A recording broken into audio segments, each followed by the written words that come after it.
Hey guys, CJ here, and thank you for joining me for my second part of this three-part vlog series where I'm going to be examining Batman v Superman and some of the controversies surrounding it. And today's video is kind of a little bit of a new thing that has popped up. Quick note though, if you want to check out the first video, I'll put a link to it right down here or something like that, just so you go into this knowing my opinions on Batman v Superman. And when I talk about a new controversy that's popping up, this new controversy is because of Captain America Civil War.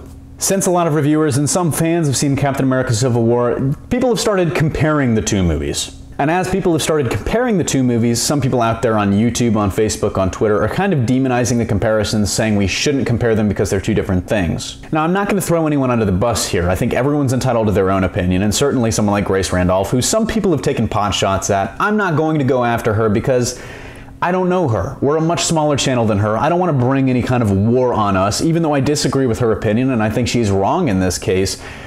You know, she's entitled to that opinion. She doesn't have to compare them if she doesn't want to. But certainly anyone out there on Twitter and Facebook, I hope that I'll convince you by the end of this video that you should not demonize anyone for comparing these two movies. And actually, comparing these two movies is not only right, it's natural. It is a basic thing. And there are a couple levels to this, and we're going to dissect it layer by layer. But just going and knowing this, for full disclosure, I have seen Batman v Superman. I have not seen Captain America Civil War. I'm not lucky like you European bastards that are going to get to see it on April 29th. I've got to wait to see it on May 6th with the rest of my stateside homies. But I will see it and I will be reviewing it for the channel. So going into this on Civil War, I have not seen it. I don't know a thing about the movie, but I'm going to tell you some of the structural and systemic reasons of why we compare these movies and why it's okay. And yes, for any of you keeping score, I used the word structural and the word systemic, which means it's probably going to get pretty deep and pretty meta.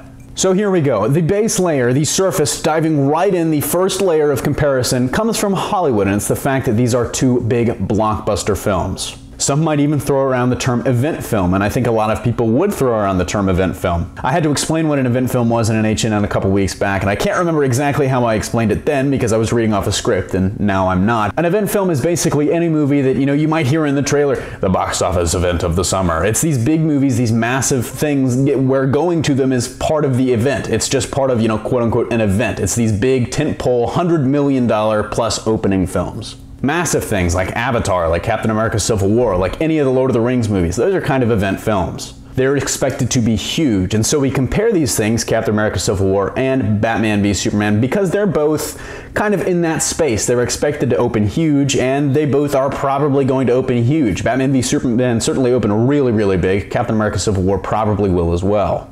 And so that's just the first level of comparison. It's a little bit of a money thing. It's how you group them together as films. They are blockbusters. They are these big-time summer hits. The second level, though, gets a little bit deeper. We're talking about the genre of film, and the reason why we compare them, part two, is because they're superhero films. How many times after Batman v Superman came out did people compare it to the previous Batman movies or the previous Superman movies? Or I've even seen some people comparing it to Amazing Spider-Man 2 or Iron Man 2. Some people even compared it to Green Lantern, which I don't think is fair. I don't think it was really that bad. It definitely wasn't Fantastic Four bad. But that's just an example of how we compare them. You can't really compare, say, Batman v Superman to a movie like The Magnificent Seven or A Godfather 2.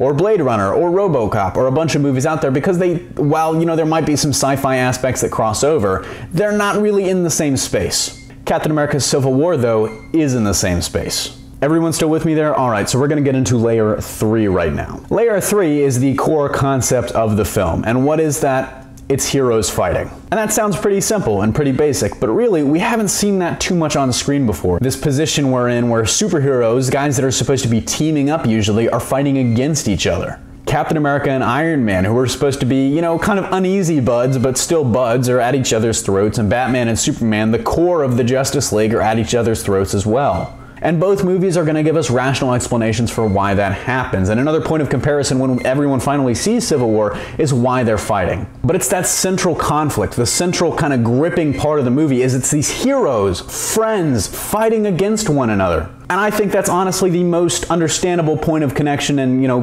comparison and conflation for fans. It's the central concept of the movie. It's very similar. And that kind of brings me to the fourth level, which gets a little bit more tenuous and a little more deep and meta, but honestly, kind of from a moral standpoint, the characters have similar sides. First off, you have similar characters in Batman and Iron Man, both rich billionaires who think another hero needs to be held accountable for their actions. Then on the other side, you have the hopeful symbol of truth, justice, and the American way in Superman and Captain America, who both think, as Cap says in the Civil War trailer, the safest hands are their own, and they don't really need to answer to that higher authority. They are the higher authority. And this movie features both wondering heavily about their place in the world beyond that. So beyond the fact that they're both blockbusters and the fact that they occupy the same genre and the fact that they have, basically the same central core concept, they have similar moral arguments from their main stars. But beyond this, and this is the most base layer, this is probably going to be maybe the most meta thing that I'm going to talk about today, but it's the most central to these things, and it's because given everything that I've just talked about,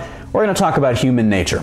It is in human nature to compare. We compare things every day. When you ask for a Coke and the server says, "Is Pepsi okay?" you do that little mental check in your head where you're comparing Coke and Pepsi and you're wondering if it's really okay. You're driving home and you need something to eat. Are you going to get McDonald's or Burger King, Jimmy John's or Subway or Potbelly or any other of the 1,000 sandwich shops out there? Papa John's or Domino's or Pizza Hut or your local chain. You compare things every day. But you'll notice everything I just mentioned, Coke and Pepsi, they're both colas. Sandwich shops, they're all sandwich shops. Domino's, Pizza Hut, Papa John's, they're all pizza places. We compare things that are similar.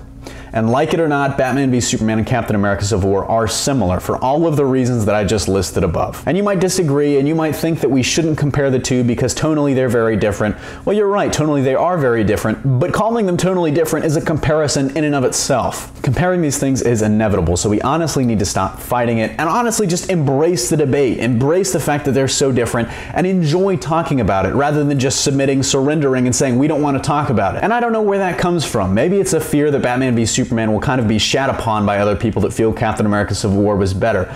Honestly, you're still entitled to debate it. You can still have a healthy difference of opinion. That's what makes America so great. But I think we're getting too meta and we might start talking politics here, so honestly that's where I'm going to leave you guys until tomorrow's video. And thank you guys, right from here, the comments on the last video were very good. I got a lot of dislikes, which I expected. They were really very kind, and though we had a difference of opinion, we had a healthy and solid debate about it. I was fearing that it was just going to devolve into the rage train shitting on me, and it really didn't. I feel like a lot of the dislikes were just people that didn't want to debate things in the comments, but for those of you that had a different opinion and commented and even debated back and forth with me in replies, thank you. And I hope we can get that going in this video today. To look forward to tomorrow's video, we're going to talk a little bit about this idea of an anti-DC conspiracy and bias. And if you've got some thoughts on that already, go ahead and drop them down below. But let me know what you thought of today's video. Thank you very much for watching. Signing off, this is CJ, and I'll see you tomorrow.